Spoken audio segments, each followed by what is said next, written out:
Carbon die oxide নিঃসরণ কমানো চুক্তিতে বিশ্ব নেতাদের ঐক্যমত, বাস্তবায়ন নিয়ে সন্দেহ পরিবেশবিদদের। তাজরিন ট্র্যাজেডির অনেকেই ফিরতে পারেননি স্বাভাবিক জীবনে, পুনর্বাসিত না হওয়ার আক্ষেপ আহতদের। ঠাকুরগাঁওয়ে হলুদের সাথে পেঁপে চাষ, ভালো ফলনে উদ্বুদ্ধ হচ্ছেন অনেকেই।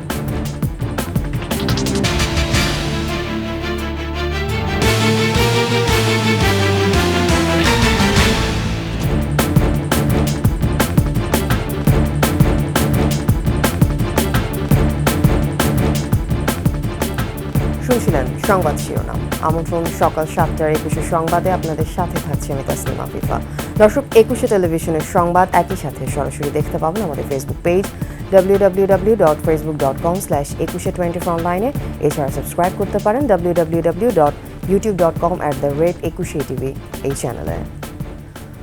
অবশেষে কার্বন ডাই অক্সাইডের নিঃসরণ কমানো সংক্রান্ত বিষয়ক একটি চুক্তিতে ঐক্যমত হয়েছেন বিশ্ব নেতারা। শনিবার আজারবাইজানের রাজধানী বাকুতে জাতিসংঘের জলবায়ু সম্মেলনে COP29 চুক্তিতে রাজি হয় সদস্য দেশগুলো। জলবায়ু সংকট নিরসনে বছরে $300 বিলিয়ন সাহায্য দিতে সম্মত হয়েছে ধনী দেশগুলো। তবে এই সাহায্যের পরিমাণকে অপমানসূচক হিসেবে আখ্যা দিয়েছেন সমালোচকরা।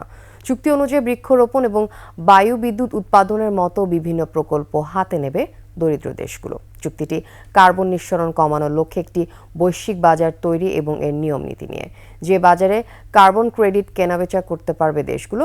এভাবে প্রতি 1 টন কার্বন ডাই অক্সাইড বা গ্রিন হাউস গ্যাস নিঃসরণ কমানোর বিনিময়ে একটি কার্বন ক্রেডিট পাবে তারা।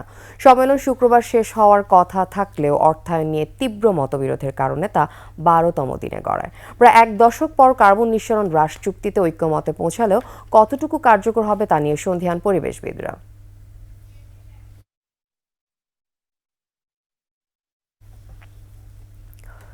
মার্কিন আদালতে আদানি গ্রুপের অনৈতিকতা প্রমাণিত হওয়ায় বাংলাদেশের সাথে ভারতীয় শীর্ষ ব্যবসায়ী প্রতিষ্ঠানে অসম বিদ্যুৎ চুক্তি পর্যালোচনা সহজ হবে, এমনটা জানিয়ে বিশেষজ্ঞরা বলছেন আদানির চুক্তি পর্যালোচনার এখনই উপযুক্ত সময়।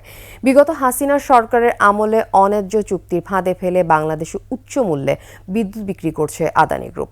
ক্যাপাসিটি চার্জের নামেও নিচ্ছে হাজার হাজার কোটি টাকা। এদিকে বিশ্বজুড়েই চাপের মুখে আদানি গ্রুপ।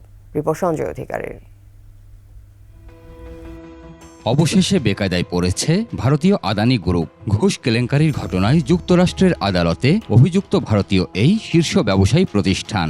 আর এতেই আদানি গ্রুপের প্রতারণামূলক ব্যবসা ও অসম সব চুক্তির বিরুদ্ধে ফুঁসে উঠেছে ভুক্তভোগী দেশগুলো। ভারতীয় আদানি গ্রুপের সাথে অন্যায্য বিদ্যুৎ চুক্তি রয়েছে বাংলাদেশেরও। বিগত হাসিনা সরকার বিজেপি ঘনিষ্ঠ এই গ্রুপের সাথে অসম ও অন্যায্য বিদ্যুৎ চুক্তি করেছে। সর্বোচ্চ দামে আদানির কাছ থেকে বিদ্যুৎ কিনছে বাংলাদেশ। পাশাপাশি চুক্তির দুর্বলতায় বিতর্কিত আদানি গ্রুপকে ক্যাপাসিটি চার্জ হিসেবে পরিশোধ করতে হচ্ছে হাজার হাজার কোটি টাকা। এতে করে চাপে পড়েছে বাংলাদেশের রিজার্ভ। বিদ্যুৎগুলো কেনাও হয়েছে বাজার মূল্যের চেয়ে বেশি দামে, ফলে তার জন্য সরকারের আরও বাড়তি ব্যয় দাঁড়িয়েছে। এই মুহূর্তে বৈদেশিক মুদ্রা রিজার্ভের যে টান, ওই পরিমাণ রিজার্ভ ব্যবহার করার মতো সামর্থ্য আমাদের নেই। এদিকে সৌর বিদ্যুতের কাজ পেতে ভারতীয় কর্মকর্তাদের $250 মিলিয়ন ঘুষ দেওয়ার ঘটনায় গৌতম আদানির বিরুদ্ধে সম্প্রতি গ্রেপ্তারি পরোয়ানা জারি করে নিউ ইয়র্কের আদালত। এ ঘটনা এমন সময়ে ঘটল যখন বাংলাদেশের উচ্চ আদালত থেকেও আদানি গ্রুপের সঙ্গে করা 1600 মেগাওয়াট বিদ্যুৎ সরবরাহ চুক্তি নিয়ে তদন্তের নির্দেশ আসে। বিশেষজ্ঞরা বলছেন আদানির ব্যবসায়িক প্রতারণা এখন প্রমাণিত। বাংলাদেশের বিদ্যুৎ চুক্তি পর্যালোচনার এখনই সময়। যুক্তরাষ্ট্র যেই পদক্ষেপটা নিয়েছে এটা আমাদের জন্য গুরুত্বপূর্ণ। কারণ হচ্ছে যে এইটা দেখা যায়, প্রমাণ করে যে ওনাদের কোম্পানির একটা দুর্নাম আছে, আর ওনারা এরকম জিনিসে ইনভলভড হয়, হ্যাঁ, করাপশন কাইন্ড অফ থিং। এদিকে গৌতম আদানি যুক্তরাষ্ট্রে অভিযুক্ত হওয়ার পর গ্রুপটির সঙ্গে $250 কোটি মার্কিন চুক্তি বাতিলের ঘোষণা দিয়েছে কেনিয়া। দেশটির প্রেসিডেন্ট উইলিয়াম রুটো বৃহস্পতিবার পার্লামেন্টে আদানি গোষ্ঠীর সঙ্গে হওয়া 2টি চুক্তি বাতিলের ঘোষণা দেন। জ্বালানি বিশেষজ্ঞরা বলছেন বিভিন্ন দেশ সোচ্চার হওয়ায় আদানির কাছ থেকে কেনা বিদ্যুতের উচ্চ মূল্যের বিষয়েও তাদের ওপর এখন চাপ প্রয়োগ করতে পারবে বাংলাদেশ। তাদের এগেনস্টে যে কোর্ট অর্ডার হয়েছে, আমরা কিছু সুযোগ সুবিধা আদায় করা উচিত, আমাদের কন্ট্রাক্টটা যেন শুধরানো যায়। তবে চুক্তি বাতিল না করে পুনর্মূল্যায়নের মাধ্যমে বাংলাদেশের হিস্সা বুঝে নেওয়ার পরামর্শ তার। সঞ্জয় অধিকারী, 21 টেলিভিশন, ঢাকা। দেশের পোশাক খাতের অগ্নি দুর্ঘটনার ভয়াল স্মৃতির নাম তাজরিন ট্র্যাজেডি। 2012 সালের 24 নভেম্বর আশুলিয়ার নিশ্চিন্তপুরে তাজরিন ফ্যাশন গার্মেন্টস কারখানায় অগ্নিকাণ্ডে প্রাণ হারান 117 শ্রমিক। আহত হয় 2 শতাধিক। বেঁচে ফেরা অনেকে আর ফিরতে পারেনি স্বাভাবিক জীবনে। এখনো পুনর্বাসিত না হওয়ায় আক্ষেপ আহতদের। সাভার প্রতিনিধি তথ্যচিত্রে ডেস্ক রিপোর্ট। 2012 সালের 24 নভেম্বর সকালে অন্য দিনের মতো সেদিনও কাজে যোগ দিয়েছিলেন শ্রমিকেরা। সন্ধ্যায় হঠাৎই ভবনের 8 তলায় আগুনের সূত্রপাত। মুহূর্তে তা ছড়িয়ে পড়ে পুরো ভবনে। জীবন বাঁচাতে কেউ কেউ লাফিয়ে পড়েন, অনেকেই পুড়ে অঙ্গার। দিনের আলোর সাথে সেদিন নিভে গিয়েছিল অনেকের জীবন। সন্ধ্যা নামতেই শ্রমিকদের বাঁচার আকুতিতে ভারী হয়ে ওঠে নিশ্চিন্তপুরের আকাশ বাতাস। সে দৃশ্য মনে পড়লে এখনো আটকে ওঠেন প্রত্যক্ষদর্শীরা। তাপ ছিল প্রচুর, যার জন্য এখানে আমরা ভিতরে ঢুকতে পারি না। দূরে থেকে দেখছি কিছু মানুষ লাফায়া পড়ছে চালের উপরে, পাঁচির উপর পড়তেছে, রড কারা করা আছে ওর উপরে এসে পড়ে মনে করেন যে মানুষ এই করতেছে, কাকুতি মিনতি করতেছে, বাঁচাও বাঁচাও। দুর্ঘটনার পর বেশ কয়েক বছর ধরেই আহত শ্রমিকরা ক্ষতিপূরণের আশায় থাকতেন ভবনের আশপাশের এলাকায়। তাদের মধ্যে অনেকে মারা গেছেন, কেউ অর্থাভাবে ফিরে গেছেন গ্রামে। আমার মাজার বল ছিঁড়ে গেছে, হাড় ফাইটে গেছে এবং ডান হাত ডান পায়ে সমস্যা। প্রতিদিন রাত্রে আমি কান্দে ঘুমাই।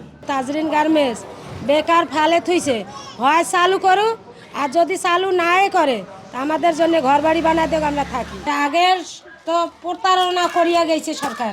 আমরা আশা করি যে এইবার আমরা ক্ষতিপূরণ পাওয়া যাব। পঙ্গু ও আহতদের পুনর্বাসন সহ ঘটনার সাথে জড়িতদের বিচারের দাবি জানান শ্রমিক নেতারা। নামমাত্র একটি সহযোগিতা করা হয়েছে, কিন্তু প্রকৃত ক্ষতিপূরণ পুনর্বাসনের কোনো ব্যবস্থা করা হয়নি, যার কারণে শ্রমিকরা আজকে খুবই অসহায় জীবনযাপন করতেছে। মালিককে গ্রেপ্তার করছিল নামমাত্র, জামিনে বেরিয়ে এসে সে আওয়ামী লীগ মৎস্যজীবী লীগের সভাপতি হয়ে সে দাপট দেখিয়ে এই ঘুরে বেড়াচ্ছে। একই জায়গায় কারখানাটি ফের চালু করে আহত শ্রমিকদের বাসস্থান বা কর্মসংস্থানের উদ্যোগ নেয়ার দাবি ক্ষতিগ্রস্ত শ্রমিকদের। সমর ইসলাম, ডেস্ক রিপোর্ট, 21 টেলিভিশন। ঠাকুরগাঁওয়ে হলুদের সাথে পেঁপে চাষ করে সাড়া ফেলেছেন উদ্যোক্তা রবিউল ইসলাম রবি। চারা রোপণের 6 মাসের মধ্যে গাছে ফল ধরতে শুরু করে। এক একটি গাছে 20 থেকে 40 কেজি পর্যন্ত পেঁপে ধরেছে। দাম ভালো থাকায় এই মৌসুমে 20 লাখ টাকা আয়ের আশা করছেন রবিউল। ঠাকুরগাঁও প্রতিনিধি SM জসিমউদ্দিনের পাঠানো তথ্যচিত্রে ডেস্ক রিপোর্ট। অন্যবারের মতো এবারও 25 বিঘা জমিতে হলুদ চাষ করেছেন রবিউল ইসলাম রবি। এর মধ্যে 10 বিঘা জমিতে হলুদের সাথে পেঁপের চারা রোপণ করেন তিনি। ফলনও হয়েছে ভালো। তার বাগানের পেঁপে স্থানীয় বাজার সহ যাচ্ছে দেশের বিভিন্ন অঞ্চলে। এলাকার কৃষকরাও আগ্রহী হচ্ছেন পেঁপে চাষে। রবিউলের এই উদ্যোগ সবজি ও পুষ্টির চাহিদা পূরণে ভূমিকা রাখছে, পাশাপাশি তৈরি হয়েছে কর্মসংস্থানও। হলুদের চাষ করছি পাপিয়ার বাগানের ভিতরত, ডেলি আমাদের ইনকাম ভালো হয়। এখান থেকে পেঁপেগুলো বিভিন্ন ডিস্ট্রিক্টে যায়, ঢাকা যায়, নওগাঁ যায়। এই পেঁপেতে আমাদের শাকসবজিতে আমাদের অনেক পুষ্টি রয়েছে। রবিউলের পেঁপের বাগান দেখতে ও পরামর্শ নিতে বিভিন্ন এলাকা থেকে আসছেন অনেকেই।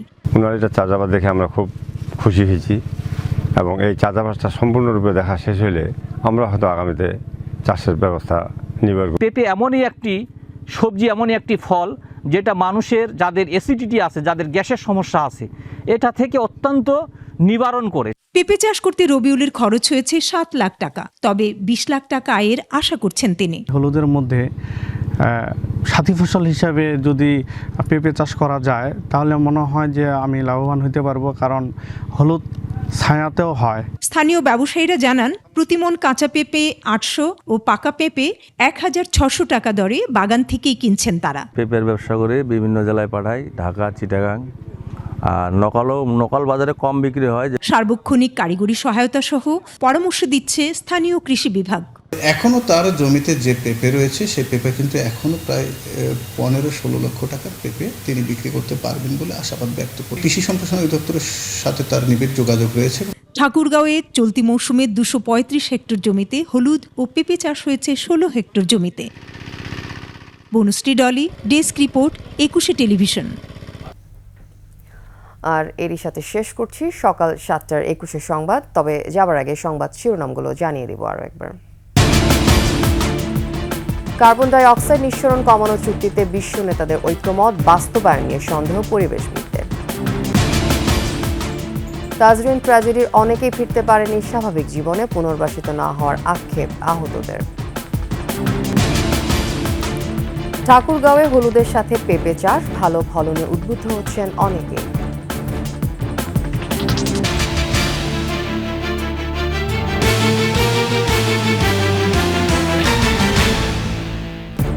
সর্বশেষ খবর জানতে ডায়াল করুন 2021 নম্বরে, ভিজিট করুন 21-tv.com এই ওয়েবসাইটে। এছাড়া ফেসবুকে লগ ইন করতে পারেন www.facebook.com/2124 অনলাইনে। এছাড়া সাবস্ক্রাইব করতে পারেন www.youtube.com/21tv এই চ্যানেলে। এতক্ষণ সাথে থাকার জন্য ধন্যবাদ। আমাদের পরবর্তী সংবাদ সকাল 9টায় দেখার আমন্ত্রণ রইল। 21-এর সাথে।